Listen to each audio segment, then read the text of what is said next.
দর্শক বন্ধুরা, আমরা মায়াপুরে তো অনেকেই আসি, আর মায়াপুরে এসে ইস্কনের মন্দিরে আসি, ঠাকুরের দর্শন করি, চারিদিকে ঘুরি, নানা রকম মন্দির আছে, সব কিছু দর্শন করি। তারপর দুপুরবেলা প্রসাদ গ্রহণ করে তারপর আমরা হয়তো বাড়ি চলে যাই, আর কেউ থাকলে থাকে।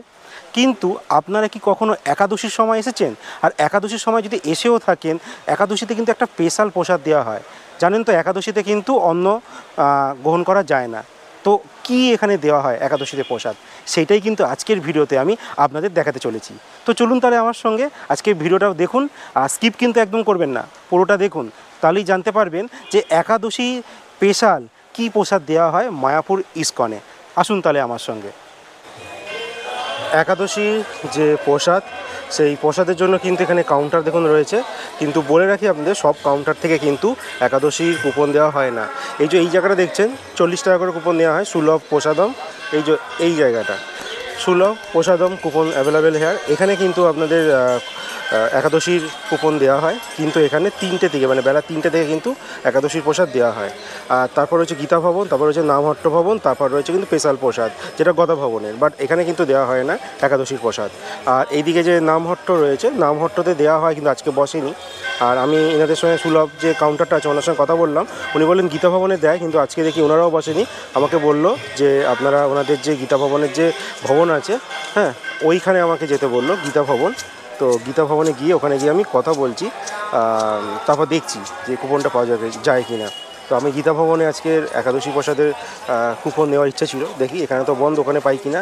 যদি একান্ত না হয় তাহলে কিন্তু এই সুলভ প্রসাদম হল আছে, এখান থেকেই হয়তো আমাকে আজকে এই একাদশীর প্রসাদ আমাকে খেতে হবে।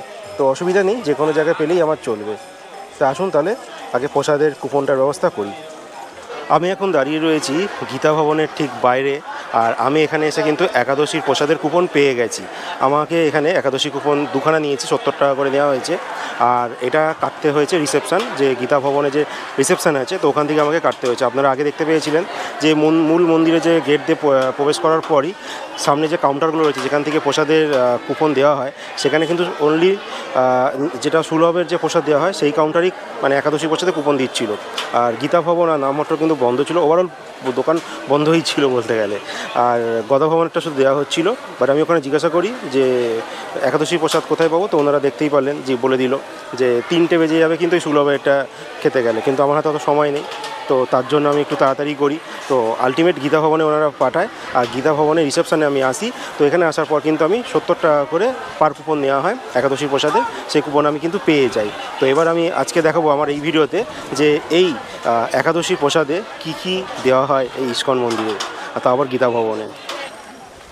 ওই হচ্ছে চন্দ্রদার নতুন মন্দিরটা, আর এই সামনে হচ্ছে কিন্তু গীতা ভবন, আর এই সামনে এই যে এই জায়গাটা, এখানটা হচ্ছে রিসেপশান। আমি এখান থেকে কিন্তু একাদশী প্রসাদের আজকে কুপনটা কেটেছি। আর এর আগেও কিন্তু আমি একটা ভিডিও বানিয়েছি, যার লিঙ্ক আপনারা উপরে দেখতে পাচ্ছেন। এখানে একবার এসেছিলাম একদিনের ট্যুরে, তো সেখানে কিন্তু এই গীতা ভবনে এসে আমরা কিন্তু প্রসাদ পেয়েছিলাম দুপুরে। তো সেটা কিন্তু বলে রাখি, সেটা কিন্তু একাদশীর প্রসাদ ছিল না, কিন্তু আজকেরটা কিন্তু একাদশীর প্রসাদ।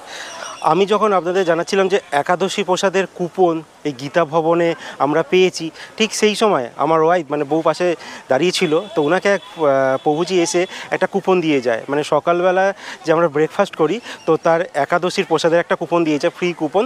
তো হঠাৎ বলে একটাই ছিল, দিয়ে গেল। তো দেওয়ার পর আপনারা হয়তো এখন স্ক্রিনে দেখতে পাচ্ছেন যে আমরা প্রসাদে কিন্তু এই খাবারগুলো কিন্তু আমরা পেলাম। তো ভালো লাগলো যে একাদশীর দুপুরবেলা প্রসাদের কুপনের ভিডিও করতে করতে হাতেই একজন আবার সকালবেলার একটা কুপন দিয়ে চলে গেল। তো যাই হোক, দিনটা কিন্তু ভালোই কাটছে।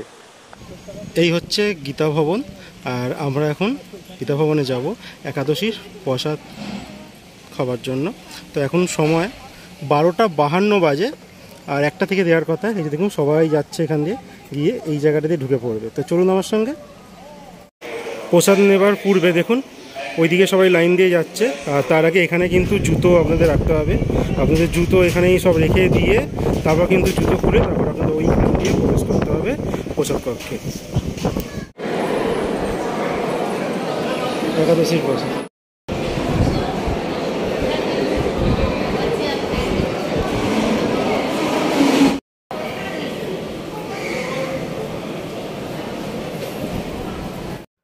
আজকের একাদশীর প্রসাদে গদাভবনে আমাদের দেওয়া হয় সবার প্রথমে বাকুইট, যেটা একটা বাইরের খাবার, সঙ্গে সব সবজি দিয়ে একটা তরকারি, সেদ্ধ বাদাম, পনির সবজি, আপেল, তারপর লেবু, তারপর শসা এবং আলটিমেট সবার শেষে আলুর পায়েস। তো এইটা কিন্তু একটা অভিনব, আমি প্রথমবার কিন্তু খেলাম, দারুণ খেতে লাগলো। সর্বশেষ নিজ নিজ যে থালা মানে পাতা, শাল পাতায় দেওয়া হয়েছিল, সেই শাল পাতাগুলো নিয়ে ওই সোজা ডাস্টবিন আছে ওখানে ফেলে দিতে হচ্ছে। তারপর সামনেই কলের ব্যবস্থা রয়েছে, প্রচুর কল রয়েছে, ওখানেই হাত ধুয়ে তারপর সাইড দিয়ে একটা রাস্তা রয়েছে, সেখান দিয়ে আমরা বাইরে বেরিয়ে যাই।